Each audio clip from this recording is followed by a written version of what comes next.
नमस्कार, आप देख रहे हैं हेडलाइंस न्यूज। दिन भर की ताज़ा खबरों के लिए अभी सब्सक्राइब करें, साथ में बेल आइकन भी प्रेस कर लें। खबरों में आगे बढ़ने से पहले वीडियो को लाइक जरूर करें और अपने दोस्तों के साथ ज़्यादा से ज़्यादा शेयर करें।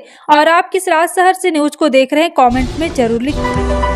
बता दें, तृणमूल कांग्रेस के वरिष्ठ नेता मुकुल राय चर्चा में बने हुए हैं। वह लगातार बीजेपी में शामिल होने और केंद्रीय गृह मंत्री अमित शाह से मिलने की इच्छा जता रहे हैं। इस मामले पर अब ममता बनर्जी का भी बयान आ गया है। उन्होंने कहा है कि वो जानती है कि मुकुल राय बीजेपी विधायक है।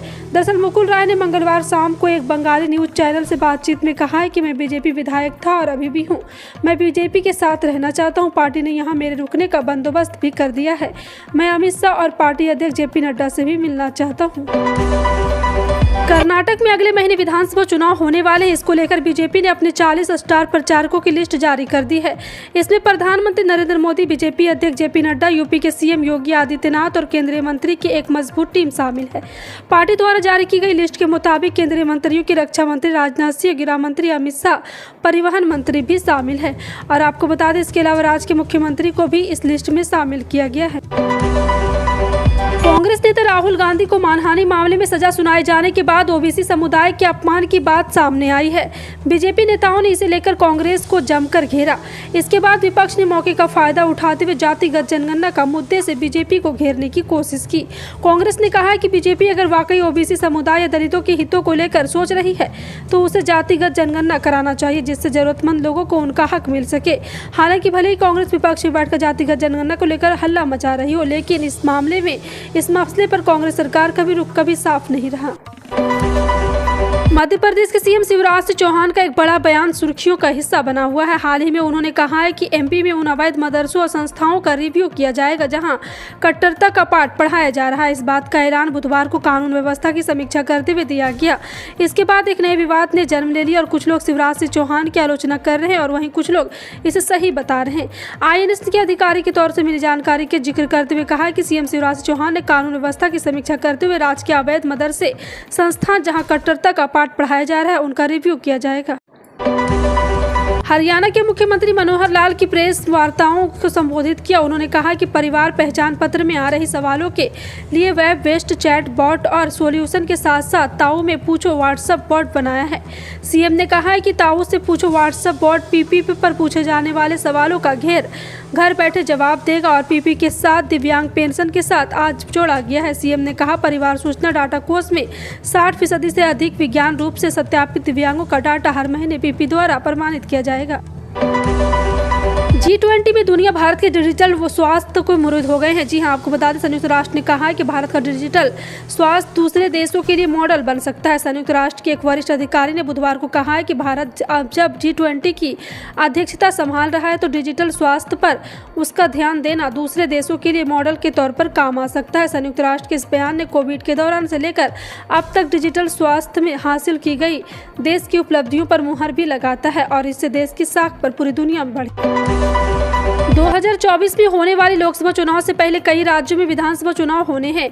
कर्नाटक, मिजोरम, मध्य प्रदेश, छत्तीसगढ़, राजस्थान और तेलंगाना में होने वाले चुनाव को सेमीफाइनल के तौर पर देखा जा रहा। इसको लेकर इन प्रदेशों में सत्ता पक्ष और विपक्ष के बीच आरोप प्रत्यारोप का दौर तेज हो गया है। छत्तीसगढ़ के मुख्यमंत्री भूपेश बघेल और पूर्व मुख्यमंत्री रमन सिंह के बीच ट्विटर वार शुरू हो गया। दोनों अपनी अपनी सरकारों में बेहतर काम किए जाने के दावे कर रहे हैं। भारत दाल का सबसे बड़ा उत्पादक देश है, खरीदार भी सबसे बड़ा है। फिर भी संकट है। यह संकट 2-3 महीनों में और बढ़ गया जब दाल की कीमतों में अचानक उछाल आने लगा। सरकार सतर्क हुई, मंत्रालय स्तर पर कमेटी बनाई गई और जमाखोरी पर सख्ती शुरू की है। केंद्र सरकार ने दाल कारोबारियों एवं स्टॉकिस्टों को प्रत्येक समारोह में भी एक बार फिर से यहाँ पे लगातार जानकारी मंत्रालय के पोर्टल पर अपलोड करने का निर्देश दिया है।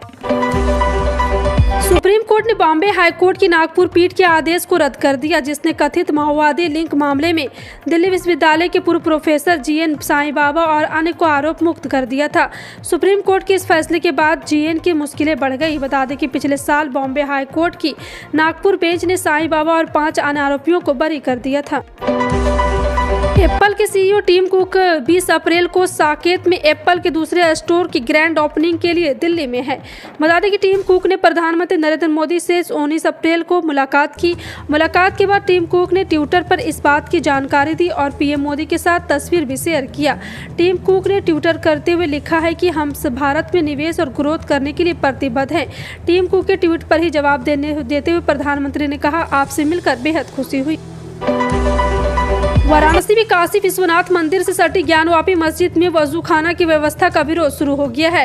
हिंदू संगठनों ने इसका विरोध किया है। ज्ञानवापी श्रृंगार गौरी केस से जुड़े हिंदू पक्ष और क्षेत्र के अधिवक्ताओं ने और ज्ञानवापी मस्जिद में वजूखाना की व्यवस्था कराए जाने के आदेश के खिलाफ डीएम का कार्यालय पर प्रदर्शन किया। पश्चिम बंगाल की मुख्यमंत्री ममता बनर्जी पर बीजेपी नेता शुभेंदु अधिकारी ने बड़ा आरोप लगाया है। शुभेंदु अधिकारी ने कहा है कि जब चुनाव आयोग द्वारा टीएमसी का राष्ट्रीय पार्टी से दर्जा छीना था, तब ममता बनर्जी ने दिल्ली में बैठे केंद्रीय गृह मंत्री अमित शाह को फोन कर इस फैसले को रद्द किए जाने का अनुरोध किया था। शुभेंदु के इस दावे पर बुधवार को ममता बनर्जी ने कहा, मैं अमित शाह को फोन नहीं किया। अगर यह बात सही निकली तो मैं अपने पद से इस्तीफा देने को तैयार हूँ। राजस्थान के जैसलमेर में मंगलवार को मौसम ने अचानक करवट बदली और आसमान में काले बादल छा गए। फिर देखते ही देखते तेज हवा बहने लगी और ओलावृष्टि के साथ बारिश भी शुरू हो गई। इससे खेतों में लगी फसल की बहुत अधिक बर्बादी हुई। इस बारिश ने किसानों की चिंताएं बढ़ा दी। कहा जा रहा है कि मंडियों में खरीद के लिए रखे हुए अनाज भी बारिश की चपेट में आ गए। इससे अनाज को काफी नुकसान पहुंचा है। किसान तक के मुताबिक जैसलमेर जिले के मोहनगढ़ इलाके में बारिश में सबसे अधिक फसलों का नुकसान हुआ। कांग्रेस नेता ने माफिया अतीक अहमद के शहीद का दर्जा दिए जाने की मांग उठाई है। साथ ही अतीक अहमद को मरणोपरांत भारत रत्न दिए जाने की भी मांग की है। ये अजीबोगरीब मांग प्रयागराज के वार्ड नंबर 43 से कांग्रेस के टिकट पर चुनाव लड़ने वाले राजकुमार उर्फ रज्जू ने की है। सोशल मीडिया में उनका यह बयान वायरल होने के बाद पार्टी ने उन्हें 6 साल के लिए बाहर कर दिया है। वहीं इस मामले पर प्रयागराज पुलिस ने FIR दर्ज करते हुए राजकुमार को पुलिस ने कस्टडी में ले लिया।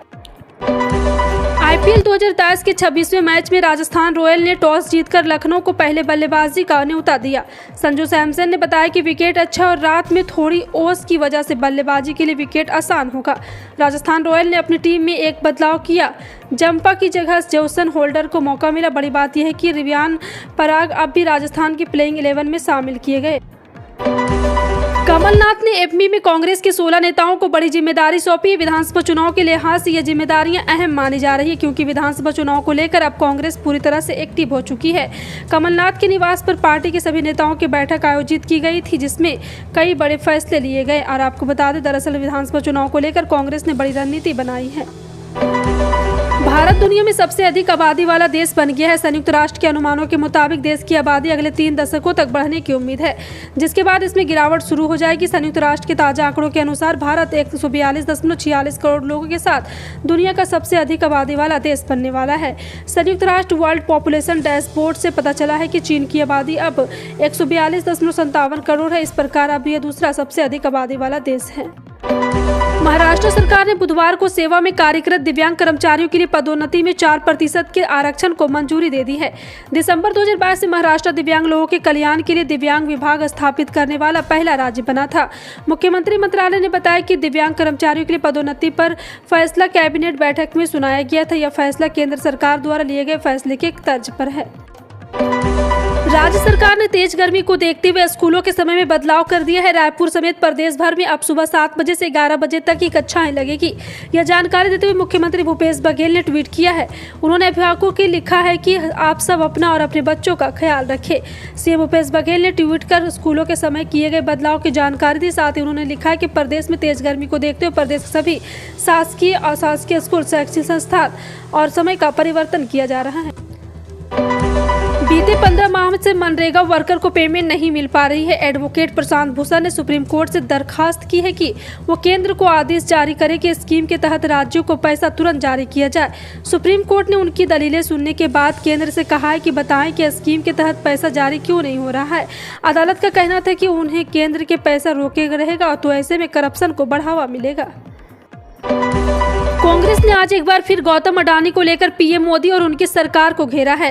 कांग्रेस ने कहा है कि मोदी सरकार और उसका सारा तंत्र उद्योगपति गौतम अडानी के भ्रष्टाचार पर कार्रवाई की हर जांच से बचाने के लिए लगी है। इसलिए बैंकों का 7,000 करोड़ रुपए डकार कर विदेश भागने वाले कारोबारी और अडानी के समधी जतिन मेहता के खिलाफ अब तक कोई ठोस कार्रवाई नहीं हुई, बल्कि बांका भी नहीं कर पाया है। इस मामले पर आज दिल्ली से प्रेस कॉन्फ्रेंस कर कांग्रेस प्रवक्ता सुप्रिया श्रीनेत ने कहा है, पीएम मोदी की नाक के नीचे से गौतम अडानी के समधी जतिन मेहता देश के 7,000 करोड़ डकार कर भाग गए।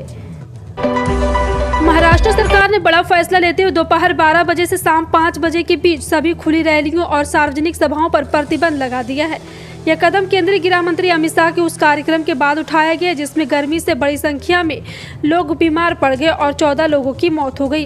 कार्यक्रम का आयोजन यहां पे अप्पा साहेब के नाम से विख्यात समाज सुधारक दत्तात्रेय नारायण धर्मधारी को महाराष्ट्र भूषण पुरस्कार 2022 प्रदान करने के लिए किया गया था, जिसमें उनके 20 लाख से अधिक अनुयायी शामिल थे।